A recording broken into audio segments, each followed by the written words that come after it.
Matsyendranath and Dattatreya have been held as the greatest yogis in the tradition. A pot, a jug of wine on one lap and a young woman on his other lap. He just looked. Dattatreya looked drunk. This is a demo for Parashuram, because he's a man of immense capabilities.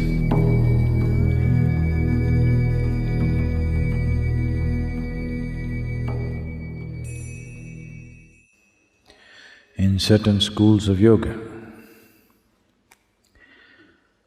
they classify yogis into three categories. These are referred to as Mandha, Madhyama and Uttama. Mandha means he has tasted what it means to be conscious. He has tasted the source of creation, he has known the oneness, but not able to keep it throughout the day. He needs to remind himself. When he reminds himself, when he's aware, he's there. When he is not aware, he loses that whole experience. Nobody can be effortfully conscious for 24 hours. If you're making an effort to be conscious, if you can manage it for a few seconds or minutes, it's a big thing. Otherwise it'll go all over the place. So the first stage of a yogi is called Mandha. The second stage of the yogi is called Madhyama, that means medium. He is constantly in perception, but the inner dimension and what's beyond is in perception, but what is here, he cannot manage. You have… being in India, definitely you have heard of various yogis who were worshipped, but they were absolutely incapable of anything in their life. Many of them at certain phases of their life, they even had to be reminded to eat and go to the toilet. Even that had to be taken care of. They became like helpless infants. But they were in a fantastic state within themselves. But however fantastic it is, you cannot remain in that state because being disconnected from the physical world, you cannot remain in the physical body. If you have to maintain your physical body, you must have some competence with the physical world, otherwise you cannot manage it. The third state of a yogi is constantly in perception of the ultimate. At the same time, he's perfectly in tune with the outside. To an extent, you do not know whether he is really a yogi or not.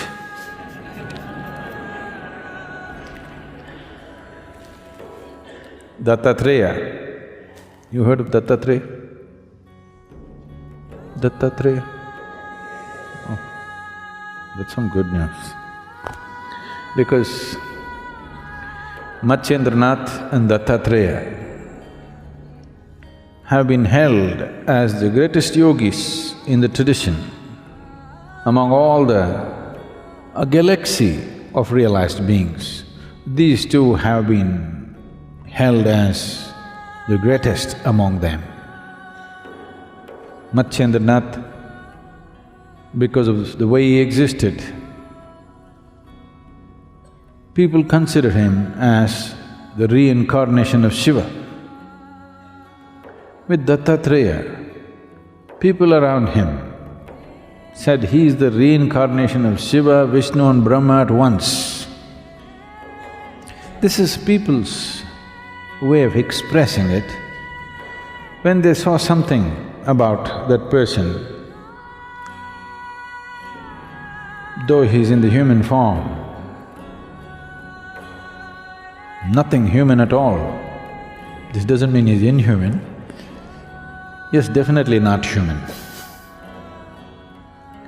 So when they saw such qualities, they could only compare him to Shiva, Vishnu, Brahma like this. They said he is the reincarnation of all the three. So sometimes you will see Dattatreya's images with 3 heads because he is the reincarnation of all the three. Dattatreya lived a very enigmatic life. Even today, the clan which grew out of him, they follow certain things, a powerful clan. You might have… definitely you heard of Kanfats. These are the worshippers of Dattatreya. Even today they walk around with black dogs.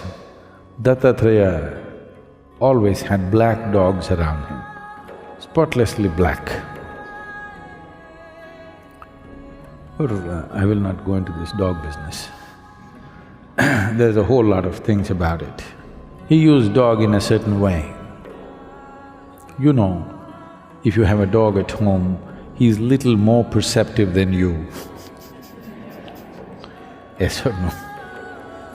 In smell, in hearing, in vision, he seems to be little better than you. So Dattatreya took the dog to a different level and he chose those dogs which were completely jet black. Even today, the Kanfats have these dogs with them. They won't let their dogs walk, they will carry them on their shoulders and walk, big dogs. Because it was Dattatreya's pet, so they treat him very special. After 200 generations, still what he set up still runs. Still it's one of the largest clans of spiritual seekers. When Parashuram, the axe hacker, anything that he saw, he hacked up with his axe, including his mother. A man of very volatile emotions. In many ways, without participating in it, Parashuram decided the fate of Kurukshetra war. He fixed Karna in the very beginning. He had enormous capabilities, but his emotional volatility did not allow him to perceive the divine every moment of his life, off and on, off and on. Bad weather most of the time. So he went to many gurus or teachers. When he found they did not have what he's looking for, he hacked them. Yes.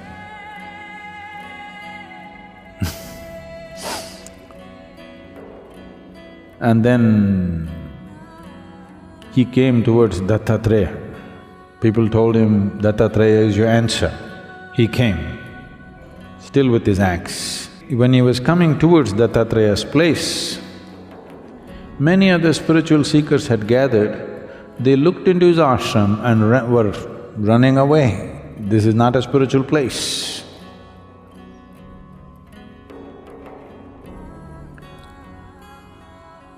When Parshuram walked in to Dattatreya's abode, he looked. Here was a man who was sitting with a pot, a jug of wine on one lap and a young woman on his other lap. He just looked. Dattatreya looked drunk. Parshuram looked at him, put his axe down for the last time and prostrated himself. Everybody else left. The moment he prostrated, the jug of wine and the woman disappeared, and Dattatreya was just sitting there with his dog at his feet. Parshuram found his salvation to Dattatreya. This is a demo for Parashuram because he's a man of immense capabilities, but this capability is finding expression in anger, finding expression in a state of emotional volatility that it always finds negative expression, tremendous power, finding negative expression.